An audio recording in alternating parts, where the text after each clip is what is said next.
സ്നേഹപൂർവ്വം ക്ഷമയുടെ പുതിയ എപ്പിസോഡിലെ തിരുമേനി അവിടെ ശരത്തിനെ കണ്ടത് കാരണം മുത്തശ്ശിയെയും അമ്മയെയും വിളിച്ചിട്ട് ശരത്ത് അങ്ങോട്ട് വന്നത് കാണിച്ചു കൊടുക്കുക. എന്നിട്ട് പറയും, ഇവനാ പ്രിയനെ മോഡലാക്കാന്നും സിനിമയിൽ അഭിനയിപ്പിക്കാന്നൊക്കെ പറഞ്ഞ് കൊണ്ടു നടക്കുന്നത്. അവന്റെ ഈ വരവിന് പിന്നില് എന്തോ ഒരു ദുരുദ്ദേശമുണ്ട്. മുത്തശ്ശേരും എന്ത് ദുരുദ്ദേശം? അവൻ കല്യാണം കൂടാൻ വന്നതായിരിക്കും. കല്യാണം കൂടിയിട്ട് അവൻ പോയിക്കോട്ടെ. അച്ഛൻ പറയും, അമ്മ നിസ്സാരമായിട്ട് കാര്യങ്ങൾ കാണരുത്. ഇന്നലെ രാത്രി വരുണിനെ വിളിച്ച് കല്യാണത്തിന് വരുന്നില്ലെന്നും കല്യാണത്തിന് താല്പര്യമില്ലെന്നും പറഞ്ഞ കുട്ടിയാ ഇപ്പൊ ഒരുങ്ങിക്കൊണ്ടിരിക്കുന്നത്.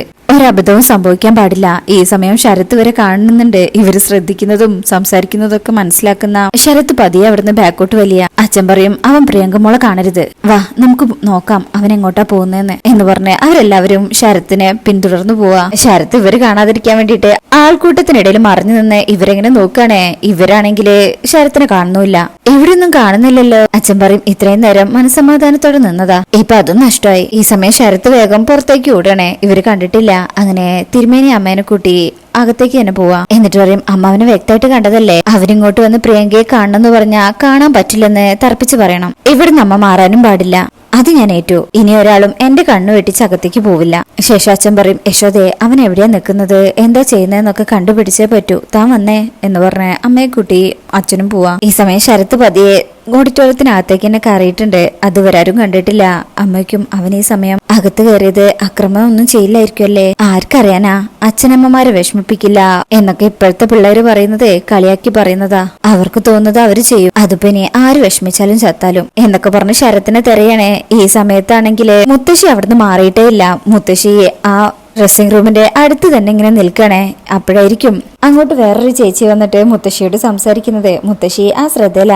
ഈ സമയം ശരത്ത് ഒരു സാരിയൊക്കെ കൊടുത്ത് കണ്ണൊക്കെ എഴുതി പൊട്ടൊക്കെ തൊട്ട് മുടിയൊക്കെ വെച്ച് ഒരു പെൺവേഷം കെട്ടി വരികയാണ്. എന്നാ താടിയും മീശയും അവിടെ ഉണ്ടല്ലോ, അത് കാരണം സാരി തുമ്പോണ്ട് മുഖം മറക്കണേ, അതായത് മൂക്കിന്റെ താഴേക്ക് മറയ്ക്കും. അപ്പൊ അങ്ങോട്ട് വേറൊരു ചേച്ചി വന്നിട്ട് ചോദിക്കും, അല്ല വാഷ്റൂം എവിടെയാ?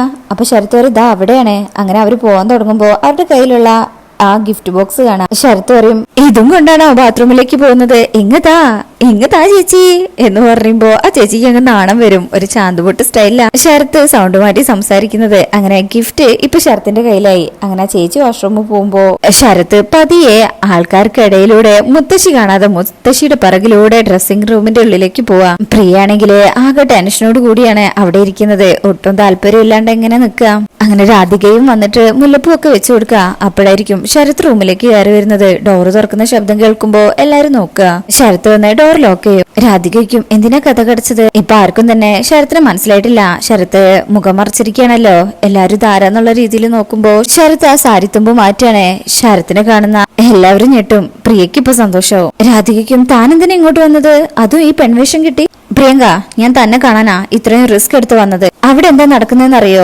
പ്രിയങ്ക പറയും, ഞാൻ പറഞ്ഞില്ലേ ശരത്, ഈ അവസ്ഥയില് ഞാൻ എങ്ങനെ പുറത്തിറങ്ങും? ശരത് പറയും, സിനിമയുടെ പൂജയ്ക്ക് വേണ്ടി അവിടെ ആൾക്കാർ കാത്തിരിക്കുക, താൻ വരുന്നില്ലെന്ന് പറഞ്ഞാൽ അവരെല്ലാരും കൂടി ഇങ്ങോട്ട് കയറി വരും, അത് വേണോ? രാധികയ്ക്കും എന്തൊക്കെയാ താൻ പറയുന്നത്, എന്ത് പൂജ, എങ്ങോട്ട് വരാനാ? അപ്പൊ ശരത് പറയും, ഒച്ച വെക്കല്ലേ, ഒച്ച വെച്ചാ ഈ കല്യാണം മുടങ്ങും. രാധികയ്ക്കും, പ്രിയേ എന്താ ഇതൊക്കെ? പ്രിയ പറയും, ഒരു സിനിമയിലേക്ക് എന്നെ സെലക്ട് ചെയ്തു ഹീറോയിനായിട്ട്, അതിന്റെ പൂജയുടെ കാര്യാ ശരത് ഇപ്പൊ പറയണത്. രാധിക പറയും, ദേ ഇനി സിനിമയെ കുറിച്ചൊന്നും ചിന്തിക്കണ്ട, ഇത് പെണ്ണെ കുറച്ചു കഴിഞ്ഞാൽ നിന്റെ കല്യാണം. പ്രിയ കണ്ട് ദേഷ്യത്തിൽ പറയും, എനിക്ക് താല്പര്യമില്ലാത്ത കാര്യം എല്ലാവരും കൂടി നിർബന്ധിച്ച് ചെയ്യിപ്പിച്ചതല്ലേ, എന്റെ സ്വപ്നം അവിടെയാണ് നടക്കുന്നത്, അതാരും മനസ്സിലാക്കുന്നില്ല, അതാരും കാണുന്നുമില്ല. ശരത്ത് പറയും, പ്രിയങ്ക ഏതെങ്കിലും വിധത്തില് നീ എന്നോടൊപ്പം വന്നേ പറ്റൂ. അപ്പൊ പ്രിയയുടെ ഫ്രണ്ട് പറയും, പ്രിയെ ഒരു വിവാഹത്തിന് വേണ്ടി നീ നിന്റെ സ്വപ്നങ്ങളൊന്നും വെറുതെ കളയണ്ട, നീ ശരത്തിനോടൊപ്പം പോ. ഇത് കേൾക്കുന്ന രാധികയ്ക്കും, എന്ത് ഫ്രണ്ട്സാ നിങ്ങള്, എന്താ നിങ്ങൾ അവളോട് പറഞ്ഞു കൊടുക്കുന്നേ? അപ്പൊ മറ്റേ ഫ്രണ്ട് പറയും, തനിക്കിതൊന്നും പറഞ്ഞാൽ മനസ്സിലാവില്ല, തനിക്ക് ഏതെങ്കിലും അടുക്കളയിൽ കിടന്നാൽ മതി, അതുപോലെയല്ല പ്രിയങ്കയുടെ കാര്യം. അപ്പൊ രാധിക പറയും, പ്രിയെ മോളെ ഞാൻ അച്ഛനും അമ്മേനും വിളിക്കും, മുത്തശ്ശി വിളിക്കും, അവരൊക്കെ ഇത് അറിഞ്ഞാലുണ്ടല്ലോ. പ്രിയ പറയും, ആരെയും വിളിച്ചു കൂട്ടണ്ട, ഞാൻ തന്നെ മണ്ഡപത്തിലേക്ക് കയറി ചെന്നോളാം, എന്നിട്ട് അവിടെ ചെന്നിട്ട് എനിക്ക് വിവാഹത്തിന് താല്പര്യമില്ലെന്ന് ഞാൻ തന്നെ അങ്ങ് വിളിച്ചു പറഞ്ഞോളാം, എന്തേ ചെല്ലട്ടെ? ഇത് കേൾക്കുമ്പോ രാധിക ആകെ പേടിക്കും. വേണ്ട മോളെ അങ്ങനെയൊന്നും ചെയ്യരുത്. അപ്പൊ പ്രിയങ്കയുടെ ഫ്രണ്ട് പറയും, സിനിമയുടെ പൂജയും നടക്കണം കല്യാണവും നടക്കണം, അതിനെന്തെങ്കിലും മാർഗം ഉണ്ടോന്നാ നമ്മളിപ്പോ ചിന്തിക്കേണ്ടത്. രാധിക പറയും, ശരത്തെ അങ്ങനെയാണെങ്കിൽ സിനിമക്കാരോട് ഇന്ന് വരാൻ പറ്റില്ലെന്ന് പറഞ്ഞാ പോരെ, എന്നിട്ട് വരുണിനോട് അനുവാദം ചോദിച്ചിട്ട് പ്രിയങ്കയ്ക്ക് പോവാലോ. ശരത്ത് പറയും, താൻ അവരെ കുറിച്ച് എന്താ മനസ്സിലാക്കി വെച്ചിരിക്കുന്നത്, അവർക്ക് നഷ്ടം വരുന്നത് ലക്ഷങ്ങളാ, അവര് നഷ്ടപരിഹാരത്തിന് കേസ് കൊടുത്താ മുഴുവൻ ചെലവും നിങ്ങൾ കൊടുക്കേണ്ടി വരും, അത് കൊടുക്കാനുള്ള ചെലവുണ്ടോ അവളുടെ അച്ഛന്റെ കയ്യില്? ഇത് കേൾക്കുന്ന രാധിക ഇങ്ങനെ ഞെട്ടി നിൽക്കുക. ശരത്ത് പറയും, ഒരു കാര്യം ഞാൻ പറയാം, കാര്യങ്ങൾ കൈവിട്ടു എന്ന് തോന്നിക്കഴിഞ്ഞാ ഞാൻ മുങ്ങിക്കളയും, പിന്നെ നിങ്ങളും നിങ്ങളുടെ കുടുംബമായിരിക്കും അനുഭവിക്കുന്നത് മുഴുവൻ. മുഴുവനും. ഫ്രണ്ട്സ് വയ്ക്കും, ശരത്തെ ഈ പൂജ എത്ര സമയം നിൽക്കും? ശരത്ത് പറയും, പ്രിയങ്ക വന്ന് വിളക്ക് വെക്കുന്ന സമയം, പിന്നെ 15 മിനിറ്റിനുള്ളിൽ ഞാൻ പ്രിയങ്ക ഇവിടെ തിരിച്ചെത്തിക്കാം. ഷുവറാണോ? പ്രിയങ്ക പറയും, ഞാനല്ലേ പറയുന്നത്, ഇയാൾ അവിടെ ഒന്ന് പ്രസന്റ് ചെയ്താൽ മാത്രം മതി. അത് കഴിഞ്ഞ് നമുക്ക് എന്തെങ്കിലും പറഞ്ഞ് അവിടെ നിന്ന് പോരാം. രാധയ്ക്ക് ഇതൊക്കെ കേട്ടിട്ട് അങ്ങ് പേടിയാവാ. എന്തൊക്കെയാ ഈ പറയുന്നത് എന്റെ കൃഷ്ണ? ഈ നേരത്തെ പ്രിയങ്ക പോവാനോ? അതൊന്നും പറ്റില്ല. പ്രിയയ്ക്കും ചേച്ചിക്ക് ഇപ്പൊ എന്താ കാണേണ്ടത്? മാനക്കേട് കൊണ്ട് അച്ഛനും അമ്മയും ഹൃദയം പൊട്ടി ചാവുന്നതാണോ, അതോ ഞാൻ തൂങ്ങി ചാവുന്നതാണോ? രാധിക ആകെ സങ്കടത്തിലാവും. പ്രിയ പറയും, എനിക്കിപ്പോ ശരത്തിന്റെ കൂടെ പോയേ പറ്റൂ. അതിനുവേണ്ടി ചേച്ചി എന്നെ ഒന്ന് സഹായിക്കണം. രാധികയ്ക്കും ഞാനെന്ത് സഹായിക്കാനാ? പ്രിയറിയും, അതിനൊരു മാർഗമുണ്ട്. തൽക്കാലം എന്റെ ഈ ആഭരണങ്ങളും ഡ്രസ്സൊക്കെ അണിഞ്ഞ് ചേച്ചി സ്റ്റേജിലിരിക്കണം. ഇത് കേൾക്കുന്ന രാധിക അങ്ങ് ഞെട്ടും. ഞാനോ? അതൊന്നും പറ്റില്ല. പ്രിയ പറയും, പറ്റില്ലെങ്കിൽ വിവാഹം മുടക്കാന്നുള്ളൊരു മാർഗം മാത്രമേ എന്റെ മുന്നിലുള്ളൂ. ഞാൻ അത് ചെയ്യും. ചേച്ചി പ്ലീസ്, ചേച്ചി ഇവിടെ ഇരുന്നാൽ മാത്രം മതി. ഇങ്ങോട്ട് ആരും കയറി വരാതെ സോനയും ജാനയും നോക്കിക്കോളൂ. സോന ഒരു കാരണവശാലും ഇവിടെ പിടിക്കപ്പെടരുത്. രാധിക ഞെട്ടില് മാറാണ്ട് നിൽക്ക. സോന പറയും, അത് ഞങ്ങളേറ്റു. നീ പോയി തിരിച്ചു വരുന്നത് വരെ ഒരാൾ പോലും ഇങ്ങോട്ട് വരില്ല. രാധിക ഞെട്ടി നിൽക്കണല്ലോ. ശരത്ത് വന്നിട്ട് പറയും, രാധിക ഞാൻ നിന്റെ കാല് വേണമെങ്കിലും പിടിക്കാം. ഈ ഒരു ഘട്ടത്തില് തനിക്കല്ലാതെ വേറെ ആർക്കും തന്റെ അനിയത്തിയെ സഹായിക്കാൻ കഴിയില്ല. കുറച്ചു നേരത്തേക്കൊന്ന് അഡ്ജസ്റ്റ് ചെയ്താ എല്ലാം ഭംഗിയായിട്ട് നടക്കും. രാധിക എപ്പോഴും ഇങ്ങനെ പേടിച്ചിങ്ങനെ നിൽക്ക. അപ്പോഴേക്കും പ്രിയ, പ്ലീസ് ചേച്ചി എന്ന് പറഞ്ഞ് രാധികയുടെ കാലിൽ വീഴും. എനിക്ക് വേറെ മാർഗമില്ലാഞ്ഞിട്ടാ, ഇല്ലെങ്കിൽ നമ്മുടെ കുടുംബം തകരും. എന്നെ ഒന്ന് സഹായിക്കും പ്ലീസ് പ്ലീസ് പ്ലീസ് ചേച്ചി എന്ന് പറഞ്ഞിങ്ങനെ കാല് പിടിച്ച് കരയുമ്പോ രാധിക പ്രിയനെ പിടിച്ചെഴുന്നേൽപ്പിക്കുക. നിനക്കൊന്നും സംഭവിക്കരുത്, നമ്മുടെ കുടുംബത്തിനും ഒന്നും സംഭവിക്കരുത്. പ്രിയ പറയും, ഇല്ല ചേച്ചി ഒന്നും സംഭവിക്കില്ല. രാധിക പറയും, എന്നാ ഞാൻ നിന്റെ വേഷം ഇട്ട് ഇവിടെ ഇരിക്കാം. അപ്പൊ പ്രിയക്ക് സന്തോഷാവും. രാധിക പറയും, പക്ഷേ എന്നെ ആരും കാണരുത്. അത് ഞങ്ങളേറ്റു എന്ന് പ്രിയയുടെ കൂട്ടുകാരികൾ പറയും. പ്രിയ പറയും, ഇനിയൊന്നും ആലോചിക്കല്ല ചേച്ചി, എത്രയും പെട്ടെന്ന് ഒരുങ്ങാൻ നോക്ക്. ഞാനിതൊക്കെ അഴിച്ചു തരാം. ഒന്നും പേടിക്കേണ്ട ചേച്ചി, ഭഗവാൻ കൃഷ്ണൻ ചേച്ചിയുടെ കൂടെ ഇല്ലേ? നമ്മുടെ കുടുംബത്തെ ചേച്ചിയുടെ ഭഗവാൻ കരയിക്കില്ല എന്ന് പറഞ്ഞിട്ട് പ്രിയ ഡ്രസ്സൊക്കെ ചേഞ്ച് ചെയ്യാൻ പോവാ. രാധിക ആകെ ടെൻഷനിലാണ് നിൽക്കുന്നത്. ഇതേ സമയം വരുൺ അവിടെ മണ്ഡപത്തിന്റെയും പൂജാരിയുടെയും ഒരുക്കങ്ങളുടെ ഒക്കെ ഫോട്ടോ എടുക്ക. ഇത് കാണുമ്പോ ഒരു വയസ്സാലോചിക്കും, എന്താ പരമേശ്വര, വരൻ തന്നെയാണോ ഫോട്ടോഗ്രാഫർ?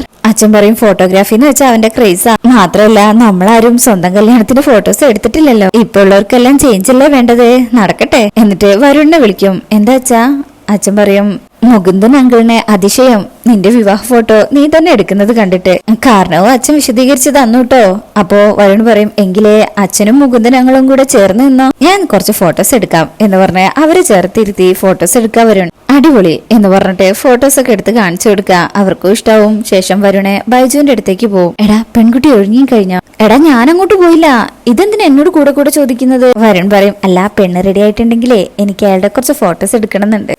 നല്ല ചേലായിരിക്കും. പെണ്ണൊരുങ്ങുന്നിടത്തേക്ക് വരം പോവാ, എന്നിട്ട് ഫോട്ടോസ് എടുക്കാം. നല്ല കാര്യായി. കുറച്ചു കഴിഞ്ഞാ കയ്യിലേക്ക് കിട്ടിയല്ലേ, അപ്പൊ പിന്നെ ഫോട്ടോ എടുക്കുകയോ വീഡിയോ എടുക്കുകയോ എന്ത് വേണമെങ്കിലും ആവാലോ. വരുൺ പറയും, അത് കല്യാണത്തിന് ശേഷമല്ലേ, ഇത് കല്യാണത്തിന് മുമ്പ് അയാൾ ഒരുങ്ങി നിൽക്കുന്ന ബ്യൂട്ടി, അതാ എനിക്ക് വേണ്ടത്. ബൈജു പറയും, നമ്മുടെ നാട്ടിൽ ഇതിനെ നല്ല നട്ട ഭ്രാന്തെന്നാ പറയാറ്. അപ്പോഴേക്കും മുത്തശ്ശി അങ്ങോട്ട് വരും. കഴിഞ്ഞില്ലേടാ നിന്റെ ഫോട്ടോ എടുപ്പ്? ബൈജു പറയും, അയ്യോ കഴിഞ്ഞിട്ടില്ല. ഇപ്പൊ എന്താ മോഹൻ അറിയോ? പെൺകുട്ടി അണിഞ്ഞൊരുങ്ങി നിൽക്കുന്ന ഫോട്ടോ എടുക്കണം. മുത്തശ്ശി പറയും, അതൊരു ത്രില്ലല്ലേടാ. ബൈജുക്കും, അല്ല മുത്തശ്ശി കുഴപ്പമില്ലല്ലോ. മുത്തശ്ശി പറയും, എന്തു കുഴപ്പം? ആൺപിള്ളേരായാൽ കുറച്ച് പോക്കിരുത്തരൊക്കെ വേണം, അത് മറ്റുള്ളവരെ ബുദ്ധിമുട്ടിക്കാത്ത രീതിയിൽ, അല്ലെങ്കിൽ പിന്നെ ഈ പ്രായത്തിൽ എന്താടാ രസം? വരുൺ ബൈജുനോട് പറയും, കേട്ടോ. ബൈജു ആണെങ്കിൽ ഇത് കേട്ട് ഞെട്ടേടെ. വരുൺ സന്തോഷം കൊണ്ട് മുത്തശ്ശിയെ കെട്ടിപ്പിടിച്ച് ഉമ്മ കൊടുക്കും. ഇതൊക്കെയാ ഞങ്ങൾ മനസ്സുകൊണ്ട് ആഗ്രഹിക്കുന്ന ന്യൂജൻ മുത്തശ്ശി. മുത്തശ്ശി പറയും, അതേടാ ഞാൻ മനസ്സുകൊണ്ട് ന്യൂജനാ. ഇവിടെ നടക്കുന്ന കല്യാണം ഒന്നല്ല, നല്ല അടിപൊളി കല്യാണ എന്റെ മനസ്സിലെ. ബൈജു പറയും, പേരക്കുട്ടിക്ക് പറ്റിയ കൂട്ട്. വരുൺ പറയും, പോടാ. മുത്തശ്ശി പറയും, നിനക്ക് എന്താടാ വേണ്ടത്? നിനക്ക് നിന്റെ പെണ്ണിന്റെ ഫോട്ടോ എടുക്കണം, നീ പോയി എടുക്കടാ. പക്ഷെ കൂടുതൽ ബഹളം ഉണ്ടാക്കാതെ ഒതുങ്ങി പോയി എടുത്തോളണം, കേട്ടല്ലോ. താങ്ക് യു മുത്തശ്ശി. മുത്തശ്ശി അങ്ങ് ചിരിക്കുമ്പോ വരുൺ പറയും, ദാ ഈ ചിരി ഉണ്ടല്ലോ, ഈ കള്ളച്ചിരി എന്തൊരു ക്യൂട്ടാണെന്നാ, അത് നനങ്ങാതെ നിന്നേ എന്ന് പറഞ്ഞ് മുത്തശ്ശിയുടെ ഫോട്ടോ എടുക്കാൻ വരും. എന്നിട്ട് പറയും, ഞാനിപ്പോ വരാം, അച്ഛൻ വന്ന് ചോദിച്ചാൽ ഒന്ന് അഡ്ജസ്റ്റ് ചെയ്യണേ. നീ പോടാ, അച്ഛനമ്മ എന്നല്ല ഈ മണ്ഡപത്തിലുള്ള എല്ലാവരും ഒന്നിച്ച് ചോദിച്ചാലും ഞാൻ കൈകാര്യം ചെയ്തോളാം. അങ്ങനെ വീണ്ടും മുത്തശ്ശിയെ കെട്ടിപ്പിടിച്ചൊരു ഉമ്മ കൊടുത്തിട്ട് വരുൺ അവിടുന്ന് പോവാം. ബൈജു വരും, പൊക്കോ ഞാൻ പിന്നെ വരാം എന്ന് പറഞ്ഞ് ബൈജു പോണില്ല, മുത്തശ്ശിയും പോകുന്നില്ല. ഇതേ സമയം രാധികനെ ഇപ്പൊ വധുവായിട്ട് ഒരുക്കിക്കൊണ്ടിരിക്കാനേ കൂട്ടുകാരികളെ. രാധിക പേടിയോടുകൂടി ഇരിക്കുക. പ്രിയ ഡ്രസ്സൊക്കെ മാറിപ്പോ ചുരിദാറിട്ടിരിക്കുക. ശരത്ത് പറയും, വാ ഇനി നമുക്ക് പെട്ടെന്ന് പോവാം. ഞാൻ ഇങ്ങോട്ട് വന്നത് തന്റെ അച്ഛനും അമ്മയും കണ്ടിട്ടുണ്ട്, അവരെന്നെ ഫോളോ ചെയ്യുകയും ചെയ്തു. അവരാരുടെയെങ്കിലും കണ്ണുപെട്ട അതോടെ തീർന്നു. പ്രിയയ്ക്കും അല്ല നീയേ മുറിയിലേക്ക് വന്നില്ലേ അതുപോലെ സാരി കൊണ്ട് മുഖം മറച്ചു വെച്ചോ. പ്രിയങ്കയുടെ ഫ്രണ്ട്സ് പറയും പ്രിയങ്ക നീ ആ ഷോള് തലയിലൂടെ ഇട്ടോ. അങ്ങനെ പ്രിയ ഷോളൊക്കെ തലയിലിട്ടിട്ട് ചേച്ചി ഞാൻ പോട്ടെ. അപ്പോഴേക്ക് രാധിക ഓടി വരും. പ്രിയെ എന്റെ ശരീരം വിറയ്ക്കുക, എന്തോ ആപത്തുണ്ടാകാൻ പോകുന്നു എന്റെ മനസ്സ് പറയുന്നു. പ്രിയക്ക് അങ്ങ് ദേഷ്യം വരും. ഇത്രയും നേരം ചേച്ചിയുടെ ചെവിട്ടിലല്ലേ ഞങ്ങൾ സംസാരിച്ചോണ്ടിരുന്നേ, എല്ലാം ചെയ്തു കഴിഞ്ഞിട്ട് ഇപ്പൊ എന്താ ഒരു മാറ്റം? രാധിക പറയും തെറ്റാണേ, അച്ഛനോടും അമ്മയോടും മുത്തശ്ശിയോടും പിന്നെ വരുണിനോടും വരന്റെ വീട്ടുകാരോടും ചെയ്യുന്ന തെറ്റാ ഇത്. മോളെ എനിക്ക് വയ്യ, എന്നെ കൊണ്ട് പറ്റില്ല. ഇത് കേൾക്കുമ്പോ എല്ലാവർക്കും ദേഷ്യം വരും. പ്രിയയുടെ ഫ്രണ്ട് ചോദിക്കും താൻ എന്തൊക്കെയാ കാണിക്കുന്നേ, തന്നെ ആ വീട്ടിലേക്ക് ദത്തെടുത്തതല്ലേ, ആ കടപ്പാട് പ്രിയങ്കയോടില്ലേ, അതൊക്കെ മനുഷ്യന് ആവശ്യമുള്ള സമയത്ത് കാണിക്കണം. മറ്റേ ഫ്രണ്ട് പറയും ഒരു 15 മിനിറ്റോ അരമണിക്കൂർ അതിനുള്ളിൽ അവൾക്ക് കിട്ടാൻ പോകുന്നതേ നല്ലൊരു ഫ്യൂച്ചറാ, അതില്ലാതാക്കിയതുകൊണ്ട് തനിക്ക് പ്രത്യേകിച്ച് നേട്ടമൊന്നുമില്ലല്ലോ. അപ്പൊ ശരത്ത് പറയും ഒരു കാര്യം ചെയ്യ്, ഞാൻ ഫോൺ വിളിച്ച് പ്രൊഡ്യൂസറോടും കൂട്ടരോടും ഇങ്ങോട്ട് വരാൻ വേണ്ടി പറയാം, അവരൊന്നെല്ലാം ഇവിടെ തല്ലി തകർക്കട്ടെ, കൈ കിട്ടുന്നവരെയൊക്കെ പിടിച്ചു കൊല്ലും, അത് കണ്ടാ മതിയോ തനിക്ക്? രാധിക വീണ്ടും ടെൻഷനിൽ നിൽക്കുമ്പോ പ്രിയ പറയും ചേച്ചി ആരും ഒന്നും അറിയാൻ പോണില്ല, ഞാൻ തിരിച്ചെത്തിക്കോളാം. അപ്പോഴും പ്രിയ എന്ന് വിളിക്കുമ്പോ പ്രിയക്ക് അങ്ങ് ദേഷ്യം വരും. ഇനി ഒറ്റ ചോദ്യമുള്ളൂ, ഞാൻ പോണോ അതോ ഇവിടെ നിന്ന് ഞാൻ ഈ കല്യാണം മുടക്കണോ? എന്നെ ഇപ്പൊ പോവാൻ സമ്മതിച്ചാൽ ഈ വിവാഹം നടക്കും, അല്ലെങ്കിൽ അച്ഛൻ ആത്മഹത്യ ചെയ്യുന്നോ അമ്മ ചങ്കു പൊട്ടി മരിക്കുന്നൊന്നും ഞാൻ ചിന്തിക്കില്ല. പ്രിയ പറയുന്ന നിൽക്കുമ്പോ രാധികയ്ക്ക് അങ്ങ് പേടിയാവും. വേണ്ട അങ്ങനെയൊന്നും വേണ്ട, നീ പോയിട്ട് പെട്ടെന്ന് വാ, എങ്ങനെയെങ്കിലും ഞാൻ ഈ വേഷത്തിൽ ഇവിടെ ഇരുന്നോളാം. ശരത്ത് പറയും പ്രിയങ്ക വാ എന്ന് പറഞ്ഞ് കൂട്ടിക്കൊണ്ടു പോകുമ്പോഴും രാധിക പറയുന്നുണ്ട് പ്രിയങ്ക വേഗം വരണേ. അങ്ങനെ തലയിൽ ഷോളിട്ട് പ്രിയങ്ക അവിടെ നിന്ന് ഇറങ്ങാം. നോക്കുമ്പോ മുത്തശ്ശി ഉണ്ടാവും അവിടെ മുന്നിൽ തന്നെ. പ്രിയങ്കയ്ക്കും ഇനിയിപ്പോ എന്താ ചെയ്യാ, നമുക്ക് ആ സൈഡിലൂടെ പോവാം, മുത്തശ്ശി മുന്നിൽ ഇരിക്കല്ലേ. ശരത്തുറി ഞാൻ ഇതിലേ വന്നത്, മുത്തശ്ശി കാണില്ല എന്ന് പറഞ്ഞ് നിൽക്കുമ്പോഴേക്കും മുത്തശ്ശിയുടെ അടുത്തേക്ക് ഒരാൾ സംസാരിക്കാൻ വരികയാണേ. അത് കാരണം മുത്തശ്ശി അവിടെ ബാക്കിലൂടെ പോകുന്നൊന്നും ശ്രദ്ധയിൽ വരുന്നില്ല. അങ്ങനെ ശരത്തും പ്രിയയും കൂടെ മുഖം മറിച്ചിട്ടാണ് മുത്തശ്ശിയുടെ പിറകിലൂടെ പോകുന്നത്. ഇതേ സമയം വരുണെ അവിടെയുള്ള ഫോട്ടോസ് എടുക്കാനായിട്ട് അങ്ങോട്ട് വരികയാണല്ലോ. തിരുമേനിയെ കാണുമ്പോ ജസ്റ്റ് സംസാരിക്കുന്നുണ്ട്. തിരുമേനിക്കും മോനെന്താ ഇവിടെ നിൽക്കുന്നത്, ഞാൻ ഈ മൊത്തം അറ്റ്മോസ്ഫിയർ ഒന്ന് പകർത്താനാണ് അച്ഛാ. ശരി ആയിക്കോട്ടെ എന്ന് പറഞ്ഞ് തിരുമേനി പോകും. അങ്ങനെ വരുൺ ഡ്രസ്സിംഗ് റൂമിലേക്ക് പോകുമ്പോഴായിരിക്കും പ്രിയനെ കാണുന്നത്. പ്രിയ വരുണിനെ കണ്ട് അങ്ങ് ഷോക്കായി നിൽക്കാണ്. ശരത്ത് വേഗം തിരിഞ്ഞു നിന്നാളും. ഈ വേഷത്തില് പ്രിയനെ കണ്ട് ഞെട്ടലിലാണ് വരുൺ നിൽക്കുന്നത്.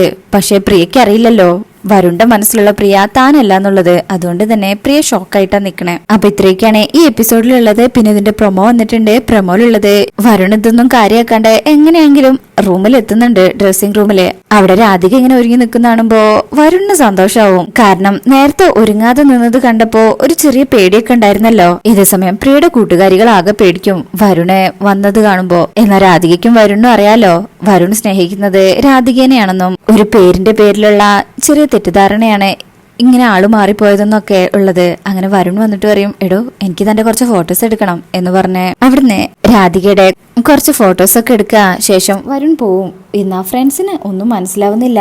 അങ്ങനെ അവരിങ്ങനെ ഞെട്ടിലോടെ നിൽക്കുമ്പോ വരുൺ പോയി കഴിഞ്ഞാല് രാധിക സത്യം പറയണേ, അതായത് ആളും മാറിപ്പോയ കഥ ഇത് കേൾക്കുന്ന കൂട്ടുകാരികൾ അങ്ങ് ഞെട്ടിപ്പോവും.